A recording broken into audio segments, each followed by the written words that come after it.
भाग्य में होगा तो ही मिलेगा, भाग्य पर नहीं, चरित्र पर निर्भर रहो। ऊपर वाला तो हाथों में रेखाएं देता है। जीवन की इस कर्मभूमि पर इनमें रंग तो हमें ही भरना पड़ता है। हाथों की लकीरें तो बदलती रहती हैं।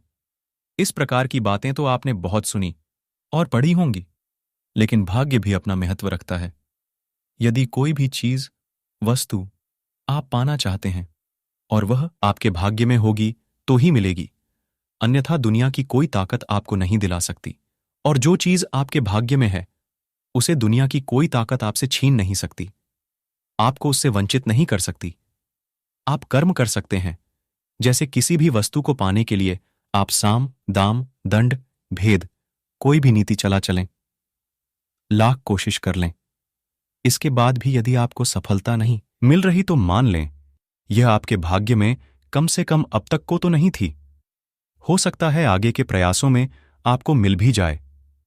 कई बार आपने भी देखा होगा कि कोई विद्यार्थी 11वीं 12वीं की परीक्षा में तो काफी अच्छे नंबरों से पास हो जाता है, लेकिन आगे की प्रतिस्पर्धी परीक्षाओं में उसे सफलता नहीं मिल पाती, या मिलती है तो भी कई प्रयासों के बाद।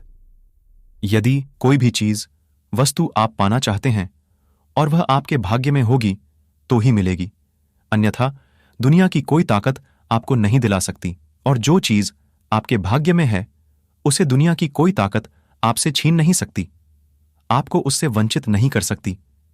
जबकि उसी जगह 11वीं 12वीं की परीक्षाओं में कम अंक प्राप्त करने वाला विद्यार्थी पहले प्रयास में ही सफल हो जाता है। तो हमारे मुंह से एक ही बात निकलती है, यार क्या लक है उसका भी। अर्थात वही भाग्य वाली बात कि जिसके भाग्य में था सिलेक्शन उसका हो गया, जबकि दूसरा रुक गया।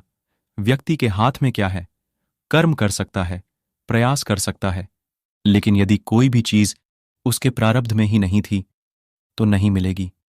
ऐसे लोगों से मैं कहना चाहूंगा कि ऐसे किसी क्षेत्र में कभी उनको सफलता नहीं मिल रही है तो किसी अन्य क्षेत्र में हाथ आजमाए। हो सकता है कोई दूसरी मंजिल आपका रास्ता देख रही हो। कुछ हद तक ज्योतिष आदि की सलाह लेकर भी आप उनका निराकरण करने के बारे में विचार करें। यदि ज्योतिष आपको रत्न पहनने या कोई उपाय करने की सलाह देते हैं, हो सकता है आपके भाग्य का द्वार उन उपायों से ही खुल जाए और आप सफलता के सोपान चढ़ जाएं। इसका मतलब कहीं आप यह न लगा लें कि भाग्य के भरोसे होकर बैठ जाए कि भाग्य में होगी तो अपने आप ही आ जाएगी, तो फिर मेहनत करके क्या करना है। क्योंकि गुफा में पड़े पड़े जंगल के राजा के पास भी शिकार नहीं आता, उनको भी पेट की भूख शांत करने के लिए शिकार करने जाना पड़ता है। ठीक है ना दोस्तों। जीवन में ये 4 चीजें व्यक्ति अपने भाग्य में लिखवाकर लाता है। आचार्य चाणक्य का मानना था कि जीवन में कुछ भी पाने के लिए काफी मेहनत की जरूरत होती है, लेकिन कुछ चीजें हैं जो इंसान के हाथ में नहीं होती। वो चीजें वो जन्म के साथ अपनी तकदीर में लिखवाकर लाता है। जानिए उन चीजों के बारे में। आचार्य चाणक्य ने ऐसी 4 चीजों के बारे में बताया है जो व्यक्ति के जन्म से पहले ही निर्धारित हो जाती है। आचार्य ने श्लोक के माध्यम से कहा है कि पत्यादारी आयुः कर्म च वित्तम च विद्या निधनमेव च पंचैतानि ही सृज्यन्ते गर्भस्थस्यैव देहिनः। इस श्लोक में आचार्य ने 4 चीजों का जिक्र किया है। आइए यहां विस्तार से समझते हैं इस श्लोक का अर्थ। आचार्य का कहना है कि व्यक्ति को जन्म लेने के बाद कितने समय तक उस शरीर में, इस धरती पर समय बिताना है, ये बात पहले से तय होती है। यानी व्यक्ति की आयु पहले से तय है, ये उतनी ही मिल सकती है। आप चाहे कितने ही प्रयास कर लें, इसे बढ़ा या घटा नहीं सकते। आचार्य का कहना था कि आपके कर्म आपको वापस जरूर मिलते हैं। व्यक्ति की तकदीर भी इन कर्मों के हिसाब से ही निर्धारित होती है। आपके जीवन में सुख और दुख भी आप पूर्व जन्म का नतीजा है। आप वर्तमान समय में जीकर अपने कर्म तो सुधार सकते हैं, लेकिन पूर्व में जो कर्मों का हिसाब लिखवाकर लाए हैं उसे नहीं बदल सकते।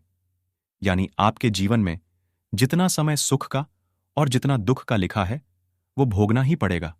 आचार्य का मानना था कि व्यक्तित्व के कितना धन मिलेगा और वो कितना शिक्षित हो पाएगा, ये भी उसकी किस्मत में पहले से लिखा होता है। आप लाख प्रयास कर लें, लेकिन किस्मत से ज्यादा नहीं पा सकते हैं। ये एक कटु सत्य है। व्यक्ति जिस दिन जन्म लेता है, अपनी मृत्यु की तिथि, स्थान और समय सब साथ अपनी किस्मत में लेकर आता है। बस वो खुद इस बात से अनजान होता है। आचार्य का कहना था कि उस निश्चित समय पर आपको संसार से विदा लेना ही होता है।